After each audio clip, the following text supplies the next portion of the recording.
Pensa numa situação, uma dívida finalmente paga, recibo na mão, tudo resolvido.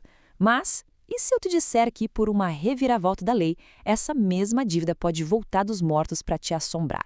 É exatamente isso que a gente vai ver hoje, a dívida zumbi e o incrível artigo 359 do Código Civil. Para a gente dominar esse mecanismo, nosso caminho vai ser bem direto. A gente começa com um problema bem prático, depois define o que é a tal da dação em pagamento, logo em seguida vamos usar uma história para a coisa toda fazer sentido, analisar o efeito rewind que a lei cria e, claro, desvendar as exceções, que são verdadeiros campos minados em provas. E para fechar, uma regra de ouro para nunca mais esquecer.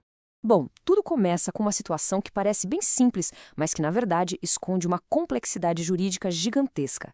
É aquele tipo de cenário que derruba muito candidato em prova de concurso, mas que hoje a gente vai deixar tudo às claras. A grande questão é essa. O pagamento falhou, ok, mas a dívida original, aquela primeira, ela volta? A nossa intuição pode até gritar que não, né? Afinal, foi dado um recibo de quitação. Mas o direito, olha, ele tem uma resposta bem surpreendente para isso. E é exatamente ela que a gente vai desvendar agora. Para responder essa pergunta, a gente precisa dar um passinho para trás e entender direitinho em que terreno a gente está pisando. Porque não se trata de um pagamento qualquer. O nome desse acordo específico que gera toda essa confusão é, na verdade, a chave do quebra-cabeça. E o nome dele é dação em pagamento. Pensa assim. Não é uma simples troca, não. É um contrato formal, um acordo, em que o credor fala: ok, você me devia dinheiro, mas eu aceito receber esse carro no lugar, para a gente zerar a dívida. É uma forma de pagar, só que com uma coisa diferente da original. E aqui, ó, tá o pulo do gato. A palavra-chave é animus solvendi. Essa expressão em latim quer dizer basicamente a intenção de pagar. O objetivo das duas partes é um só: resolver e extinguir a dívida que já existe. Ninguém ali está querendo criar uma obrigação nova do zero. Guarda bem essa ideia, porque é ela que diferencia a dação de uma outra figura jurídica bem parecida. E é justamente aqui que muita gente boa escorrega na prova. Pelo amor de Deus, não confunda dação com novação. Na dação, a intenção, o ânimos, é de solvendi, de pagar. Na novação, a intenção é de novandi, de criar uma dívida nova para substituir a antiga. Resumindo, dação quita, novação transforma. Essa diferença é crucial para entender o nosso caso. Beleza, a teoria está entendida, mas para fixar de verdade um conceito jurídico, nada, absolutamente nada, supera uma boa história. Vamos ver como isso tudo funciona na prática com um caso que eu gosto de chamar de o celular zumbi. A história é a seguinte: o William devia uma grana para Ingrid.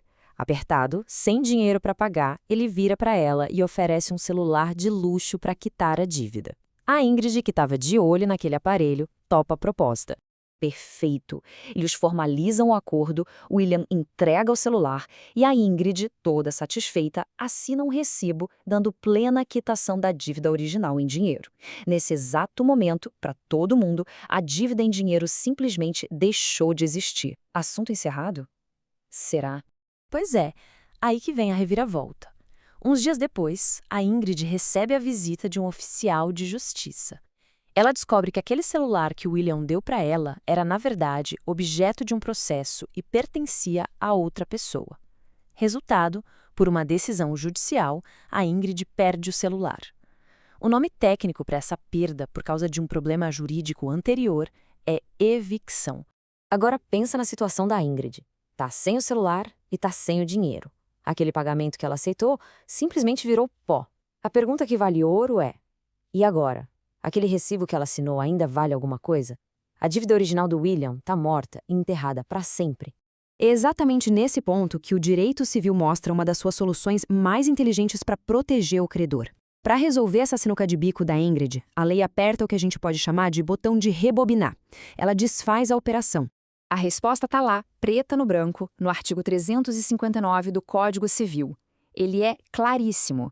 Reestabelecer-se-á a obrigação primitiva, ficando sem efeito a quitação dada. Ou seja, a lei é direta. Tudo volta a ser como era antes. O legislador simplesmente não deixa o credor ficar nesse prejuízo. Então, o processo é uma reação em cadeia bem lógica. Primeiro, acontece a evicção, o credor perde o bem. Segundo, como consequência direta, a lei anula a quitação. Aquele recibo perde totalmente o valor.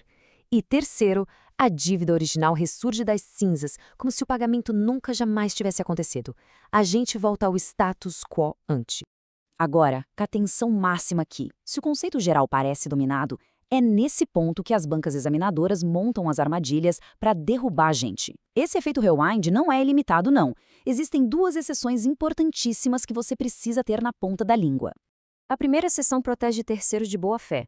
Se algum direito foi criado para um terceiro nesse meio tempo, ele está protegido. Mas a segunda, que é a mais cobrada em provas, é sobre as garantias. Imagina que a dívida original tinha um fiador. Quando a dação aconteceu, a fiança se extinguiu junto. Agora que a dívida ressuscitou, a fiança não volta. O fiador, coitado, está liberado para sempre. Por quê? Porque a lei não permite que a situação dele piore por um ato posterior entre credor e devedor do qual ele nem participou. Eu sei, é bastante detalhe.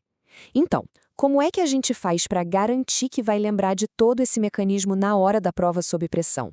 Simples, com uma ferramenta de memória fácil e poderosa.